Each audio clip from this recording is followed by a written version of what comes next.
Hello, everyone, and welcome to T1D to 100. This is part of our learning series, and I think it's just so important, and I'm grateful that you're all here tonight. This is for insulin using people living with diabetes, as well as medical and healthcare professionals. We share our diabetes lived experience, we do it together, and this is the spot. Tonight is, I think, a wonderful event for us to learn, and it's so, so important. GLP1s and type 1 diabetes, what you actually need to know with Dr. Stephen Edelman, MD, endocrinologist, founder of TCOYD, which is taking care of your diabetes. And he's also a T1D. My goodness, he does it all. We're just honored to have Dr. Edelman as our guest tonight and our amazing expert. So stay tuned, listen, and learn. What we do always is just a medical disclaimer. This presentation is for informational and educational purposes only. It is not intended as medical advice. Please consult your healthcare provider before making any changes to your diabetes management or treatment plan. The guidelines for today are that all questions are welcome, but please put them in the chat. We will be reading those questions over to Steve, and please keep your microphone on mute so we don't hear barking dogs and doorbells and your spouse cooking dinner or whatever. This session is being recorded and will be shared on our YouTube channel. If you have any difficulty understanding, you can also put on your own Zoom to have transcript run during the presentation. So that's an option as well. Let's talk a little bit about T1D to 100 and our mission, which is to be a community dedicated to supporting, educating, and empowering people aging with type 1 diabetes. We believe that living well with T1D at every age is possible and that no one should navigate it alone. Why we exist? Well, the majority of T1Ds in this country are over the age of 50. That never happened before. They were always children. We're not children anymore. This demographic is growing by leaps and bounds, and the resources and the support have not kept up. Aging with T1D brings very unique challenges that deserve attention and our community. We truly understand what it means to live decades with this condition, and we're working to bring cutting-edge research to us and have them listen to us and expert voices like we have today directly to our community so we can learn. So the topic is GLP1s and type 1 diabetes. There's been a huge shift in the T1D world. Yay, finally. For the first time, ADA's 2026 standards of care now officially support GLP-1 medications for adults living with type 1 diabetes and obesity. For years, these drugs have been talked about in T1D circles, but used off-label, often with a fight to get them prescribed and covered by insurance. And I'm sure many of you know that. Now the guidelines are catching up, but what does that actually mean for you and your care team?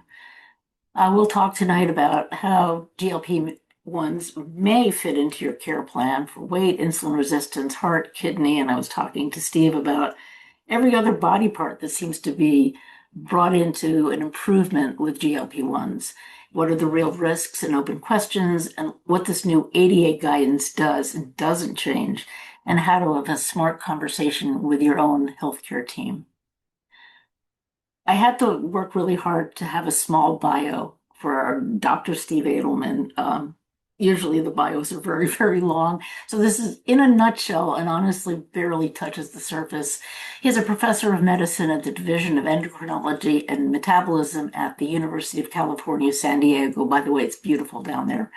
He is director of the Diabetes Care Clinic at the Veterans Affairs Medical Center in San Diego, and he has been living with type 1 diabetes since 1970, is founder and director of Taking Care of Your Diabetes, a nonprofit organization whose mission is to educate and motivate people with diabetes to take an active role in their condition. And he does such a good job with it. I'm sorry, I just get excited. Dr. Edelman received his MD from the University of California, Davis. His postgrad training included a residency in internal medicine at UCLA San Fernando, a clinical fellowship in diabetes and metabolism at the Joslin Clinic and the Leahy Clinic in Massachusetts, and research fellowship in diabetes and metabolism at the University of California, San Diego. He's a really smart guy.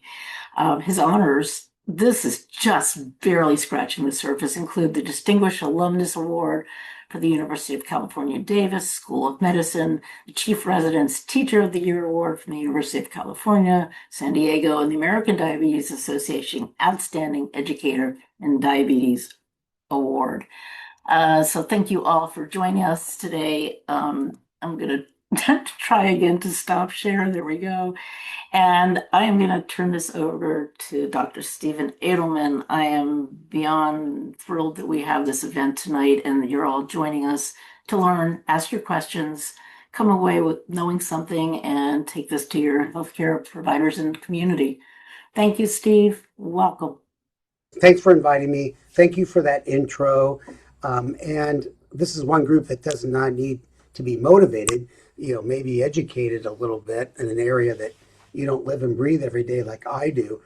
But I thought I'd do is give you a brief history behind the GLP1s and bring you up to where we are in 2026 as of the last scientific sessions that just ended 2 weeks ago in New Orleans, and especially around type 1 diabetes. And so let me just start way back. I'm here at UCSD for many years, and there's a company called Amylin that used to be right down the street, no longer.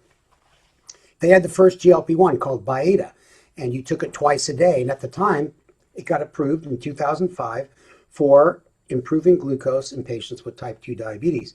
And they realized pretty quickly that people were losing weight. And they actually had to put it in the package insert that it was a side effect of the drug, that patients lost weight. And I remember in the speaker training program, they say, you can't really promote weight loss with this drug. You have to list it as a side effect. So make a long story short, they realized these drugs had multiple metabolic effects. And then the next big one was liraglutide, which was Victoza once a day. And that's actually a very famous GLP-1 because it's the first GLP-1 to receive the cardiovascular indication. So for example, Victoza was approved for glucose control. Then the FDA required all new diabetes drugs to go through a $200 million multi-center study to prove that it was safe on the heart. And all of these rules to prove that it was safe for the heart came on a crazy doctor who accused this older drug, if you remember, troglitazone and rosiglitazone causing heart disease. But to make a long story short, they're called cardiovascular outcome trials. And the good thing that came out of this was Victoza was shown to reduce heart attacks and strokes in a significant manner in several, I'd say tens of thousands of patients. These were big studies. They cost these companies, like I said, $100 to $200 million. So they got the indication for glucose control, cardiovascular risk reduction. Shortly after that, they got the formal indication for weight loss. And just like the current GLP-1s have two different names for two different indications, like Ozempic, Wegovy, then you have Mounjaro, Zepbound, same drug, different indications. They had Victoza and, you ready for this? Saxenda. So it was the same drug in higher doses, but for the official indication of obesity. And that's how we get it approved for type 1s. We'll talk about that later. So now we have three things. We have diabetes control, weight control, cardiovascular risk reduction. And then we fast forward, let's just jump up to Lilly's Trulicity, which is dual glutide. That was once a week injection. And then after that came, Mounjaro. And then, of course, they got the indication for obesity. It's called Zepbound. And then you have the Novo Nordisk drugs. We had the Victoza, then we had Ozempic, and then the indication for obesity, which is Wegovy. So we have these very strong indications: type 2 diabetes, weight loss, and cardiovascular risk reduction. All of those studies, all of those drugs showed cardiovascular risk reduction. Then came more studies. The next indication was with Ozempic, the reduce the progression of chronic kidney disease, something that is very important to us folks with type 1. Then they had the indication for, not necessarily in this order, for fatty liver, which is MASH, metabolic associated steatohepatitis. And that's a very serious condition, very common in type 2, but people with type 1 diabetes can also get it. And then you go over to the Lilly drug, Mounjaro, they got the indication for obesity, and that's Zepbound, but also for obstructive sleep apnea, another common condition that hits type 2 diabetes, but also can affect people with type 1 diabetes. And you don't have to be obese to get obstructive sleep apnea. And then, there was studies showing that you could really reverse type 2s with pre-diabetes, bring 90% of them back into the normal range. They've had studies in the New England Journal of Medicine reducing osteoarthritis in the knees, most likely due to the weight that people had when you have type 2. And I should say about us type 1s, believe it or not, 50% of us type 1s are in the overweight category now. And with being overweight, then you have associated insulin resistance. And that's a serious condition that sort of illustrates there's metabolic defects going on that are associated with being overweight. Inflammation is a big deal these days. So you have obesity and inflammation. On top of that are the cardiorenal hepatic syndrome. We realize that these organs are tied together very closely, mostly in type 2, but also in type 1 as we develop insulin resistance. So it's really important to treat, not only just the glucose and the weight, but also reduce the risk for heart disease, reduce the risk for progression of kidney disease, and it's all based on this foundation of insulin resistance and obesity and inflammation, all together. So it's basically, if I could sum it up in one word, cardiovascular risk reduction, cardiorenal risk reduction. That's really important. And we know that these drugs are not approved for type 1 diabetes at this time. Now, as time has gone on, there's been more and more experience with these drugs in type 1 diabetes. And certain companies are interested in getting these GLP1s approved. So unfortunately, Genentech, also Roche, had a big type 1 program with their dual agonist, just like Mounjaro is. The GLP1 and GIP. Make sure that you ask me questions to clarify this. And I'm just assuming you guys are a certain level of knowledge. And if not, I'm happy to explain it. The Novo Nordisk drugs, just one agonist, GLP1 receptor agonist. And that's probably why Mounjaro is a little bit more potent in terms of A1C reduction and weight compared to just the single GLP1 agonist. And so we're now having better drugs that affect, the whole GLP1 GIP axis. And in fact, at the ADA, the big talk of the town was a triple agonist that Lilly is developing. GIP, GLP1, and believe it or not, a glucagon agonist. Agonist means you stimulate the glucagon receptor. So you might think, why would you want to stimulate the glucagon receptor? Wouldn't you want to suppress it? Well, it turns out that in combination with a GLP1 and GIP, it leads to greater weight loss and it preserves lean muscle mass loss when you take these drugs. And we should talk about that, Joanne, when we get to some of the side effects. So just to let you know, I was getting into who else is developing these drugs for approval. And Roche and Genentech, they somehow had a big planned study with a dual agonist, and they decided to drop it. And I don't know why. The powers to be said, no, we don't want to go through the expense. But and Novo Nordisk, they had one going with Ozempic, and they decided to drop it. And I think some of the investors, this is just a guess, they said there's not enough people with type 1 out there to make it profitable when you look at what it costs to get a drug approved. Typically several years and about $1 billion when you put everything together before the FDA approves it. But Lilly is dedicated. They have an ongoing study.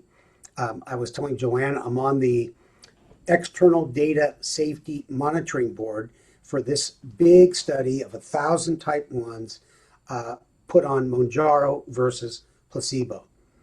And what is an External Data Safety Monitoring Board? It's an independent group of researchers with experience in the field, and we get together every 3 months and we look at all the safety issues. And we have to make the decision to end a study early for one of two reasons. There's too many adverse events, or two, the results are so impressive, it would be unethical to let the study go on and delay the time to get that drug approved and get it out to folks like us out in the world living with type 1. So the study, we're only on our third meeting, and so far the study is continuing, and nothing has happened to stop it either way. So that I can't really say more than that because I'm sworn to secrecy, and that's important to keep the data clean and private and secure. So right now we're in an area where many doctors are using these medications, including myself. And right before I started getting on the call today, I was texting a nephrologist. We share a patient with CKD. He was asking me about a GLP-1, and she actually said, I have no problems starting it. Why don't you prescribe it? I'm thinking, yeah, now I got to go through the hassle, but we'll talk about that. But she actually is very conservative, yet she believes GLP-1s can make a positive effect on this patient's kidney function. Now, I have CKD stage 3, and I've had it for many years, trying to keep it from going further. And she actually just put me on Mounjaro, 2.5 milligrams once a week. Now, I'm lucky because I can get, that's the initial dose, and the Lilly rep has given me samples, and if I do well with it, I'm going to just have to get it myself somehow, and we'll talk about how to get it as time goes on. And so I think more and more doctors, but there's, right now it's not approved for type 1. The ADA guidelines, I think, correct me if I'm wrong, Joanne, they cannot go against what the FDA approves. But I can tell you at this year's meeting, there was a lot of lectures on it. And I think if I could summarize all these lectures on GLP-1s in different parts of our body, whether it's, addiction to alcohol and other drugs, all the way to improving glucose control, glycemic variability, reducing A1C, reducing insulin resistance. That's a key phrase. They're all positive. And I can't think of any study that had any major adverse events. Basically, it's a very safe drug. And you have to remember that you're stimulating this RA is receptor agonist. You're stimulating receptors that are normally in our body that are stimulated by these hormones, GLP, GIP, and there's just not enough to make our bodies work totally normal. So that's the story with these drugs. And the market has increased worldwide. And I do think because they now have oral, Lilly has an oral GLP-1 called Foundayo. Novo Nordisk has Rybelsus, now called oral Ozempic. They're offering it at a much cheaper price. You can get it from Lilly Direct, and I think it'll make things much more accessible. Now, the oral Ozempic gets fairly good weight loss and glucose control, at least the data shows in type 2s, almost as good as injectable. And then the oral Lilly drug, Fondeo, it's not a double agonist like Monjaro. It's just a GLP-1 in a pill, very similar to Rybelsus, now called oral Ozempic. And once again, the data, you don't get as much weight loss, at least in the type 2 studies, but it's safe, and it's going to make it more accessible. And I should talk a little bit about the side effects, and then we can ask. We'll go into some of the questions. Joanne sent me some ahead of time, so did Kelly. Um, is that the main? Don't read Reader's Digest, whatever you do, because there's so much misinformation out there. The main side effect is nausea when you first start it. So the key is start low and go slow. And I think, in my experience, and I think in others, people with type 1 are a little bit more sensitive to these medications. So I like to titrate them slower than usual. So with the Lilly auto injector, Monjaro, or Zepbound, same thing, the lowest dose is 2.5. Now, you can always, when you get Monjaro from Lilly Direct, they give you a vial and syringe, and you can always titrate it slower, such as half that dose, 1.25. I have found that Monjaro is very well tolerated in type 1s. A lot of people hypothesize that it's the second component, not the GLP-1, but the GIP component, reduces the GI side effects. And I've never really had to tell a patient, you can't use the auto injector because 2.5 is too much. Now, with Ozempic, their pens have the dialing knob, and you can titrate the dose very easily. So, for example, the first initial dose of Ozempic is 0.5. I'm sorry, 0.25. And what I do is I tell my patients to have the pen count the clicks up to 0.25. So let's say it's 40 clicks. You dial it all the way back down. So the first week you take 20 clicks. So you're really on half of the recommended starting dose for people with type 2. And after maybe 2 to 3 weeks, if there's no nausea, then you can go up to the 0.5. And if there's no nausea, then after a month, you can go up to the next higher dose. And I think the perfect dose is not the highest dose. It's the dose that you get the desired effect and not have any GI side effects. So for example, what is the desired effect? It affects your appetite, it affects your satiety, the feeling of being full faster. And that's the key way how these drugs work. They work in two areas of the brain. And if you want me to really impress you, the nucleus accumbens and the area postrema. I always throw those out at conferences. People look at me like I'm a neuro and endocrinologist. But these are the satiety and appetite centers. And I think for those of you that have tried these drugs, and I know many of you have, you get full faster. You might sit down to a meal and say, I'm starving, and you over order or you fill up your plate too much, and you just get full faster.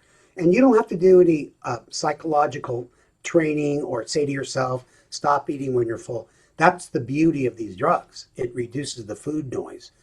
And so the desired effect is when you get to the point where it affects your satiety, you're losing weight at a rate that you're comfortable with, and you don't have any nausea. Now, I have patients who say to me, I don't want to have that Ozempic face, where your face looks really gaunt after people lose 50, 60, 70 pounds. And sometimes people do have that look, but I can tell you 100% of those fill in nicely once they stop titrating up the dose and they sort of, maintain a certain weight for a period of time. Now, it's really important that everyone here listening, if you want to lose 10 pounds for your son's bar mitzvah, for this group, your grandson's bar mitzvah, right? It's not the right drug for you. These are lifelong therapies. So once you make a commitment, this is a drug that you do not want to stop. I know a lot of people say, oh, do I have to take it the rest of my life? Yes, you do, for a couple reasons. They've studied this in detail. When you stop, guess what happens? No matter how hard you try, 90% plus of people gain the weight back because it's up here, it's in your brain, and they have done formal studies. And I'll just tell you this one study real quickly because I print out copies of this all the time when I start people on these drugs. These patients at the beginning, there's a type 2 study, 238 pounds. They went on Monjaro. They got down to 178 after like 6 months. Then half the group stayed on Monjaro. The other half got a placebo. No one knew which they were on. The entire group got access to an exercise physiologist and a dietitian and frequent call-ins. And they said, half of you are going to get a fake. The other half are going to get the drug. Work hard. And they gave everyone access to these two specialists. And sure enough, the people that went on placebo gained the weight back. And so if you think you can do it, you probably can't. But more power to you. I think I've met one patient that did it. So the other thing you don't want to stop is the benefits to your heart, your kidney, your liver, your joints, and if you have any tendency towards sleep apnea. So you lose all those benefits as well. So you don't want to stop this drug. Now, if you can't take it, you're not tolerating it, that's fine. But once you get down to the weight that you would like to be at, and you don't have to lose it all at once, I recommend a nice slow weight loss. And is that you can decide to stay at that dose, you can mini dose it, or you can just lower the dose to the dose that stabilizes you at that weight. The other thing that's extremely important is you have to do some weight training. And nothing fancy. You don't have to go to the gym, buy spandex, and go in, and you don't have to do anything fancy. You want to build your muscle mass at the same time you're keeping your cardiac system up to date as well and in shape. So whether it's getting 2 jugs of water, doing curls, overhead, anything that will improve your muscle mass, getting some dumbbells at sporting goods store. And there's so many good 30-minute workouts that you can see online. I got a bunch from Instagram. Once I started looking up these workouts, then of course they started coming to me, of course. And you can do a 30-minute workout with 2 dumbbells and get an amazing workout on your upper body. And how do you increase your strength of your lower extremities? Walking, going up, getting on a Stairmaster if you have access to one, things like that. And you want to make sure you do that, because as you lose weight on these drugs, you lose mostly fat, but of the weight you lose, 20 to 30% is lean muscle mass, and that's normal. And I heard a great doctor, a friend of mine, say it's physiologic muscle loss, because if you're heavy and you lose, let's say 20, 30 pounds, a lot of type 1s I have lost a lot of weight like that. You don't need as much muscle to get around because, you're lighter. So some of that muscle loss is physiologic. But what happens with these patients who go off the drug because they think they can do it on their own, they gain weight back. And guess what? 100% of that weight is fat. So if you start yo-yoing, you're losing muscle mass and fat. When you go this way, you're gaining all fat back. And eventually your muscles will increase because you have to move around. But the bottom line is yo-yoing on these drugs is the worst thing you can do for yourself. That's why you have to make a commitment. And don't start unless you know you can get it over the long term. That's important. And of course, I know for all of us, access is important, and copays are even expensive for some of us. And if you don't have insurance, you got to really work on ways to get it so you can continue it. A lot of people in San Diego here drive down to Mexico. You don't need a prescription. You can walk up to any pharmacy and get it for 20% of the price that you get in the States, because the U.S. subsidizes other countries, Canada as well. So I think with that, maybe I should stop. And I'm looking at the clock here, and let's open up for questions, Joanne and Kelly, and I'm here to answer all the questions. Awesome. Thank you so much, Dr. Edelman. There were several questions submitted ahead of time, so I'm going to go over a couple of those themes, and then we'll do quick into the chat if that works for everybody. So largely the single biggest question or cluster of questions when people registered for this was kind of how to get a prescription either when you're not overweight or how to approach an endo who won't prescribe because GLP1s aren't FDA approved for T1D. Yeah, well, the answer to that last one's easier. You got to find a doctor that does, period. And you know, how to communicate with many of these doctors that aren't really up to snuff on stuff. I think it's good to give the college a try, sit down and have a serious conversation with them and say, listen, I've been following this very closely. I've been listening to many programs online, and there are a lot of studies that support the use in type 1s. And because I have this, this, and this, I would like to try it.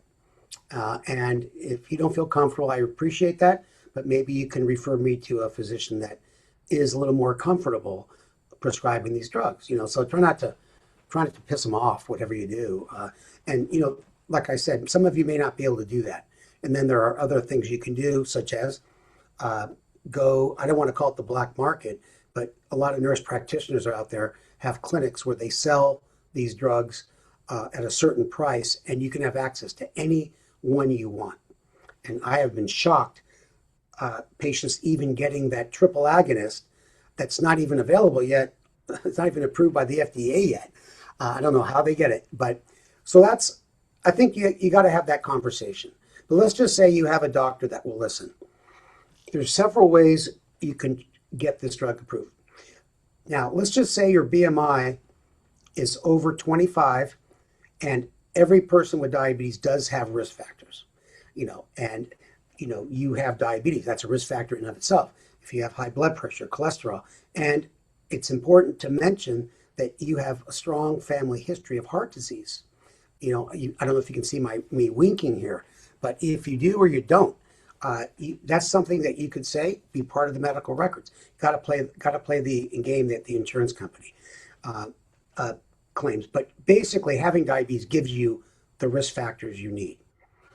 And when your doctor prescribes it, you have to make it really clear that they never mention the word diabetes. They mention obesity. So if you're going for the Novo drug, they ask for Wegovy, or you ask for Zepbound for the Lilly drug.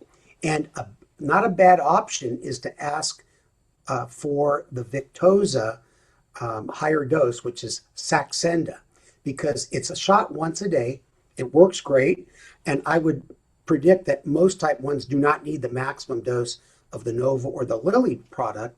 So you just want to get on one that's going to have the desired effect. And most of us type 1s don't mind one shot a day. And you titrate up slowly. But the key is the prior authorization cannot mention the word diabetes, especially type 1. Now, you can go to ChatGPT, ask it to write a prior authorization letter for you. Put as much details in, send it to your doctor for them. That takes the workload off of them. And a prior authorization in the old days is a kiss of death because doctors are just too busy.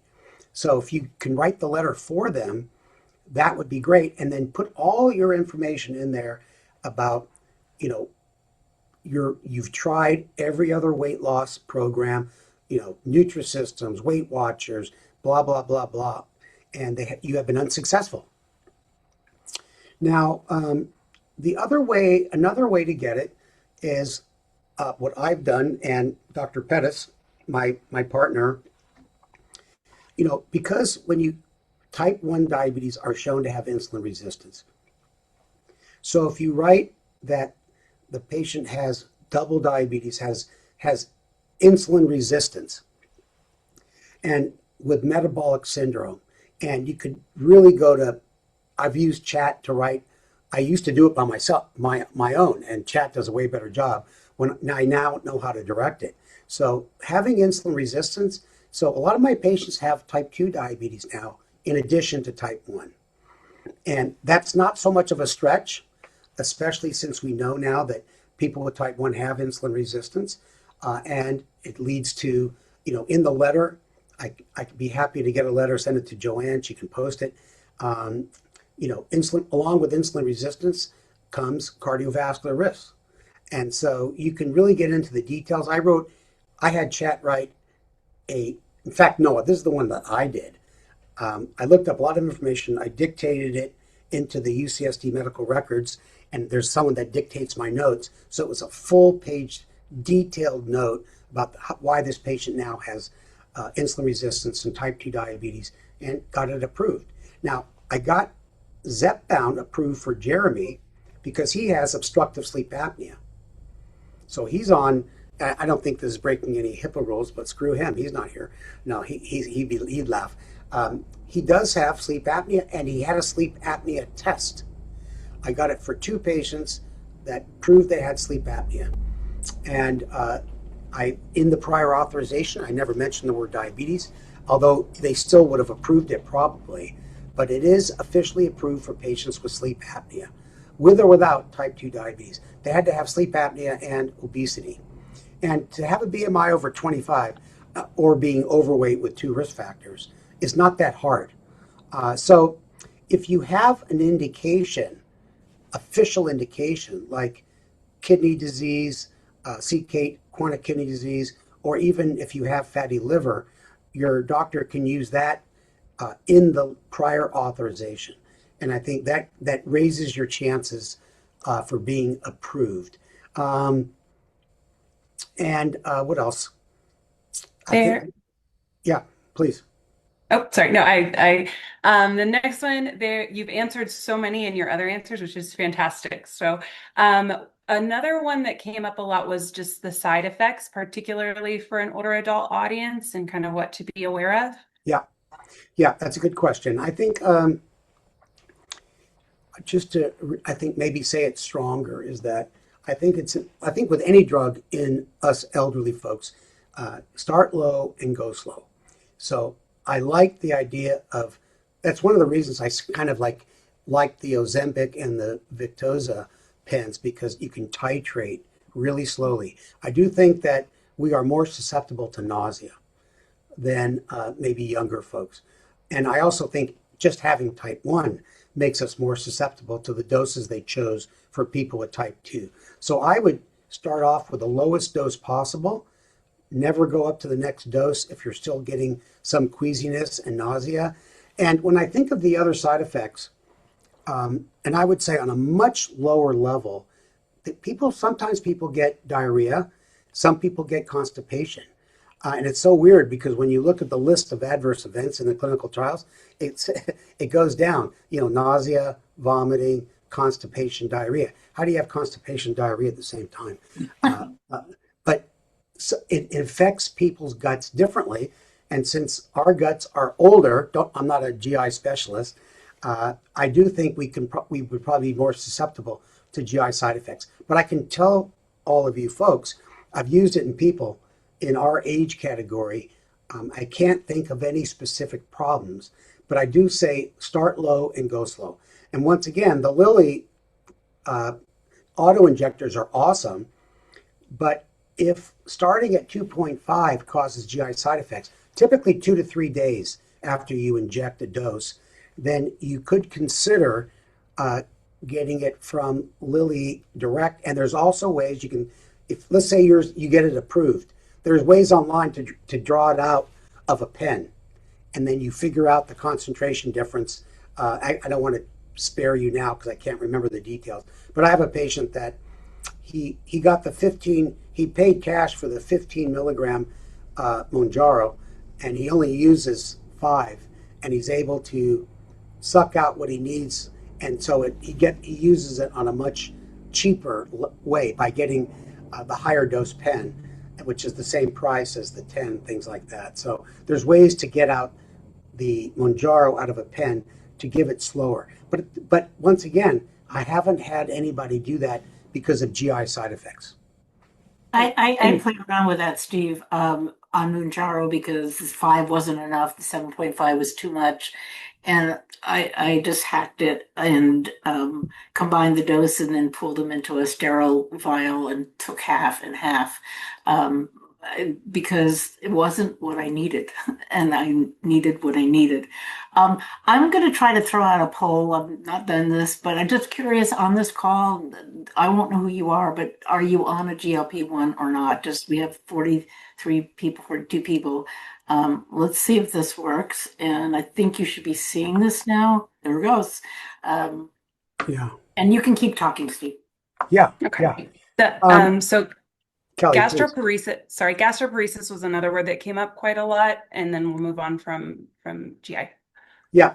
Well, that's a great question because I never really talked about how this drug works other than through the brain, but it stimulates what we call glucose-dependent insulin secretion. Now, that only pertains to type 2. What does glucose-dependent mean? It means you can give it to someone without diabetes and they will not get low. So that's why it's used in people without diabetes as well. So for us type 1s, it doesn't matter because our pancreas really doesn't work that well. But it also leads to glucose-dependent glucagon suppression. So it's important for us type 1s. Our glucagon levels, we don't have it when we get low, and that's not good. And it's too much secretion of glucagon in the post-meal state. So it does suppress that glucagon in the post-meal state. Now, the last organ it affects is the stomach. It reduces the peristaltic motion of the stomach. So let me just explain to you how food is absorbed. You eat food, it goes in your stomach, does not go in your bloodstream.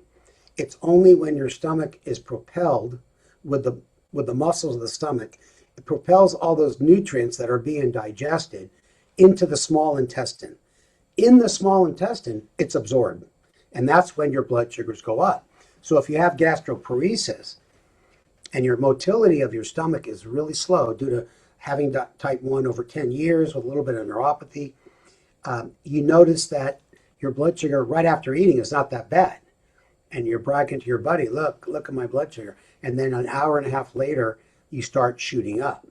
And that happened to me today when I had a big sandwich for lunch and I'm looking at my blood sugar and eventually it definitely went up. Where's my little glucose tester? Yeah, I'm finally coming down. But yeah, so I have gastroparesis. I've had type 1 for 56 years now. And here's the answer. It helps me on one end of the spectrum because my gastroparesis and other people, it really hits you hard when you overeat. You eat, your stomach gets taut, and you have these atonic muscles that usually propel food. But if they're stretched out, they can't work at all. So the food sits there longer. And then that's when the gastroparesis gets worse. But if you eat less, because these drugs are affecting your satiety level, then it can actually improve your gastroparesis symptoms. So now, if you have really bad gastroparesis at every meal, then you may not want to take these drugs. But once again, it may help you if you don't overeat, and that's what these drugs do. You know, they make you use doggy bags that you've never used before. You know, so that's the answer. If your gastroparesis is super severe, you get nausea and you throw up commonly after eating, then I think it might be tough to tolerate these drugs. Question came in a couple of times. If weight isn't as much of an issue, is a statin as protective of these drugs? You said a statin? Mm-hmm. Well, that's a great question. Basically, there's the results. A statin is really, lowers LDL, super important for people with diabetes. Everyone's LDL should really be below 70. They keep lowering the bar because of all studies. If you have heart disease already, it should be below 55. Now, the effects of GLP-1, it's hard to say which one's better, but statins are generic. They've been proven beyond a shadow of a doubt in maybe 20 studies that they're especially effective in people with type 2. So I think that if you have a problem with LDL, then you should be on a statin. You know, the GLP1s is global heart attacks and strokes. They really work well together. So it's hard to compare, but they both sort of work towards the same thing. Reduced what we call ASCVD, atherosclerotic cardiovascular disease. So that's my answer there. Several people have, as we age, sometimes we get more autoimmune conditions. Can you speak at all to how these might impact other conditions? Some of the ones mentioned, coronary artery disease, kidney function, Hashimoto's. Yeah, well, the first two you mentioned are not autoimmune disease, but Hashimoto's is. But I get the question. Yeah, you know what this reminds me, Kelly, Joanne, and all of you. I just came down with Graves' disease 6 months ago, and that's ridiculous. You know, I go my whole life, I got type 1, and then I get Graves' disease, which is a autoimmune disease associated with type 1 diabetes, and your thyroid gland can be overactive. That's why I'm talking like I'm on 2x on your speed. No, my thyroid levels are normal now, but yeah, it's an autoimmune condition like Hashimoto's, celiac. When you get Addison's disease, which is low adrenal gland, you can have rheumatoid arthritis from an autoimmune cause. You can get vitiligo, which is on the skin, which is autoimmune. There's a whole long list of them. Now, as far as I know, these drugs, don't forget, you're stimulating the action of a natural hormone. So it's not like some weird manufactured drug that you're taking. As far as I know of no adverse effects on these other autoimmune conditions at all. And maybe Joanne has, she scours the data probably better than me. But I've never heard anything about it at these meetings. And if you think about it, weight loss, and these drugs have clearly been shown to reduce inflammation and fibrosis, not only of the liver, but also the kidney and probably the heart muscle as well. I've never heard of any adverse effects of these drugs on any other autoimmune conditions. Several were mentioned by name with the same question, but basically the question is, do these drugs lose impact over time? The answer is only if you don't take them. The only time I had a patient or patients who said the drug doesn't work anymore, and I'd say, are you still taking it? And they say no. So they work as long as you take it. Now, the one thing I should say, which this question reminds me of, some people are non-responders. They're rare, and they might have other conditions. If any of you have heard of a condition called hypercortisolism, we did some programs on it on our TCOYD website. It's sort of the forerunner of Cushing's disease, where your adrenal glands just produce too much steroids. We all know steroids will raise our blood sugar, make us insulin resistant. They can save us when we have certain conditions, when we take it temporarily. But hypercortisolism is when the body produces too much. And those people are consistently resistant to any therapy, including maximum doses of the best GLP1s like Mounjaro. And there was a publication at the ADA this year. So I would say, for the most people, if you get a good response to one of these drugs, any one of them, they continue to work as long as you take them. Now, let's just say you get, unfortunately, let's say you get some type of carcinoma, and they say you got to take steroids for 5 weeks for part of the anti-cancer regimen. Yeah, you will become resistant during that time, but once you stop the steroids, you should be just as sensitive to it as you were previously. Great. Michael just put follow-up. When we say work, what do you mean? Is there a reason to think that T1D may be more or less like hypo and hyper responsive? No, I didn't mean that at all. Every type 1 that I have treated has been very responsive. Now, there was one patient who was overweight and he had type 1, but by just being overweight and being lifelong overweight, he's got insulin resistance. And I did a test to see if he had hypercortisolism, and he did. So we took out a little nodule in his adrenal gland, and sure enough, he became quite sensitive. So type 1s respond very well. I think in general, us type 1s aren't as heavy as the folks with type 2. And so when you look at some of these clinical trials where they look, where the companies are looking at people with type 2, they start off with 250 pounds. And I know some of us can get that heavy, but for the most part, I can say as a general rule of thumb, type 1s aren't quite as heavy as those with type 2. So this triple agonist called retatrutide that they talked a lot about at the conference in New Orleans, people start off at 250, and on average, you ready for this? The average person that was in this study lost 70 pounds. Average. Some lost more. 7-0. 7-0. And that was 30% of their body weight. They lost a third of their body, and over a year period. Do you ever think about what would happen if these drugs get so good you lose 100% of your body weight? We disappear. That's a joke. Come on, you guys, loosen up a little bit. There's a follow-up to that one. Somebody asked, do you recommend this new triple agonist for T1D versus kind of the just a standard? Yeah, that's a hard question. I would say in general, no, because we can probably get what we need with the dual agonist, Mounjaro or Zepbound, and even Ozempic. Tons of success on the Novo drug. It's not as powerful, but I think it's powerful for 90% of the people with type 1 that you need it. So my suggestion, get anyone you get your hands on. And there's been a lot of studies in both of those in type 1. So I think the triple agonist is totally safe, but it's just so new and it's not even on the market yet. That's kind of and I'm usually not real conservative. I go for it. I don't think it has any harm, but I think if you can get Mounjaro or Ozempic, you should go with that first. Even Victoza.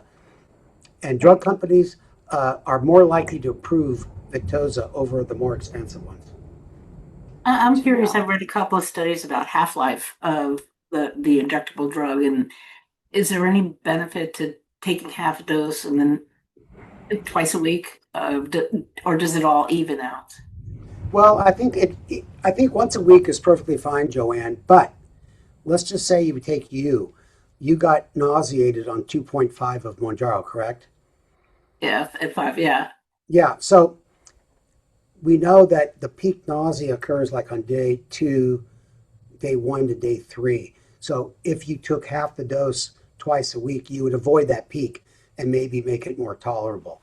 But you don't really need to do it. Okay. For people that are mini dosing, taking a smaller dose once a week is good. But it's true that some people, and I would say I've never seen this in a type 1, they sort of notice that by day 5, 6, their food noise is coming back and they start eating more. But that's basically because they haven't reached the correct dose yet. So taking it twice a week might be good if you really want to stick to a certain dose, but you get nauseated day 2 and 3. And if you split it up, you definitely will avoid it, or mostly avoid it. So watch this. I'm going to pitch you that we're going to have another event. We're not even touching on SGLT2s, and that's another whole class. But is that something that we should also be talking to you about? Yeah. I got to mention SGLT2s, and I wanted to make sure we at least had 1 or 2 sentences. SGLT2s is one of the most impressive drugs I've ever seen. They don't get a lot of attention because they don't cause a ton of weight loss. But man, do they save our kidneys and our hearts. The most common cause of heart disease in type 1s is congestive heart failure. And that's what they're super impressive at preventing. And preventing having a relapse if you've already had it, and preventing your first event.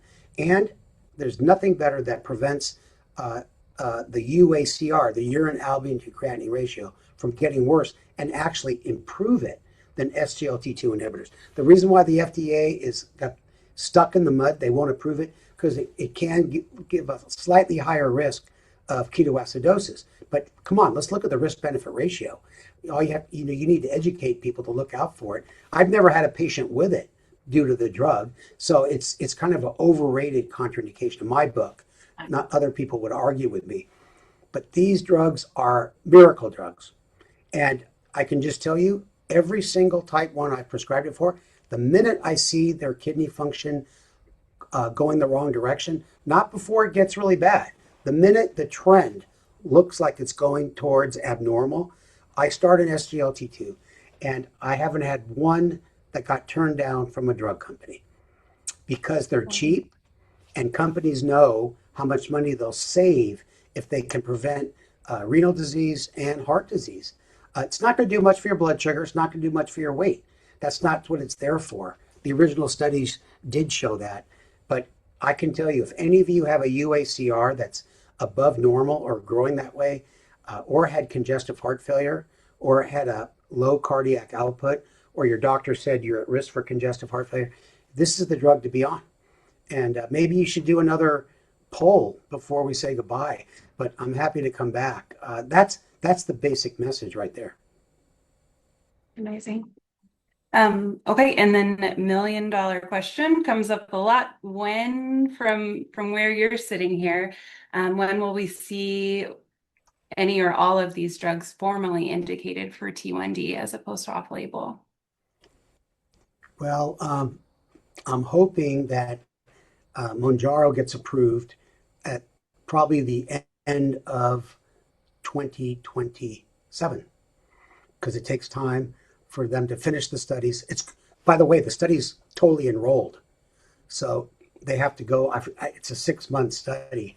Then they get the data together. They present it to the FDA. They might have an AdCom meeting.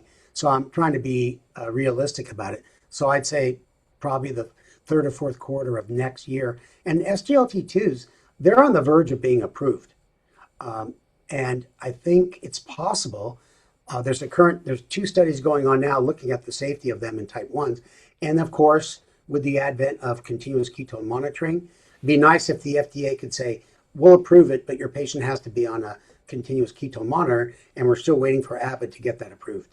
And that'll be the best way to pick up early DKA. But once again, we have ketone meters that measure beta hydroxybutyrate. There's another company that has. Let me answer my question here. We have another company that makes a urine strip that measures beta hydroxybutyrate. The current urine strips you get at CVS do not measure the right analyte, but I think that one could actually come sooner. So I'm hoping maybe Kelly, maybe both of them next year, and I'm thinking optimistically. But the FDA is getting a lot of pressure to approve the SGLT2s. Steve, Really on exciting. the poll jumped in real fast. 90% of the people on this call are not using an SGLT2. I have a nephrologist who says there are just too many drugs for you people with T1D. I'm concerned at the mixture, and I'm listening to you very seriously about Yeah, this. you really should. I can tell you it's a lifesaver, SGLT2 inhibitors. And especially, I would say, our kidneys. I've seen urine albumin creatinine ratios that are 400 to 500. Normal is less than 30. 30 to 200 is the intermediate, but still serious range. I've seen 400 or 500 get down to the 30s, 40s, and 50s. And they work as long as you take them. Reduces fibrosis in the kidneys. It improves the function, reduces the amount of albumin you spill. And last thing I'll say is that I watched a CME program online last night, Medscape, when I was on my stepper, and the doctor, very smart doctor, I know her well, she kind of poo-pooed them and made it sound like this new drug, finerenone, made by Bayer, is the most important drug. And that's also a very good drug. But it was a CME program that was sponsored by finerenone.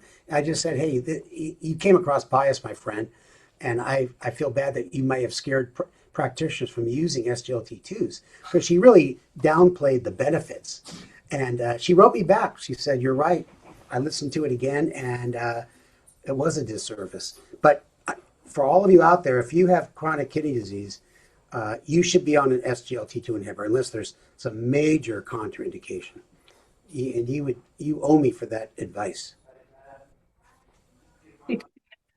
Wonderful. Thank you so much, Dr. Edelman. We got through so many questions. There was a couple little ones. Some of them were asking for some of the resources and case studies that you mentioned, and I'll send that in a follow-up to you and we can share after. Yeah. Are there places on the TCOYD website or anywhere that people can go to continue getting this, continue researching and learning more about? Totally. Just go to our website and in the search engine, type in CKD. We'll have a bunch of videos and excellent newsletter articles that I wrote. And a lot of information that is what I talked about today. Even Jeremy talking about prescriptions. Hold on one second. Hey, Jamie, let me call you right back, okay? A minute. Got to answer when your girlfriend calls. She's only 60. And she's complaining. She just turned 60. Give me a break. Wonderful. Okay. Thank you. Joanne, thanks for inviting me. Hopefully, this is so important. I know I spoke fast, but you guys are smart. There's a lot to cover, and you did. And thank you everyone for joining this. If you learn, you get knowledge, you can take care of yourself better. And Steve, this has been excellent. Really appreciate your help. Always happy to jump on again. We'll do it again, Joanne. All right. Thank you. Okay. Thank you, All right, everyone. everybody. Bye. Bye-bye.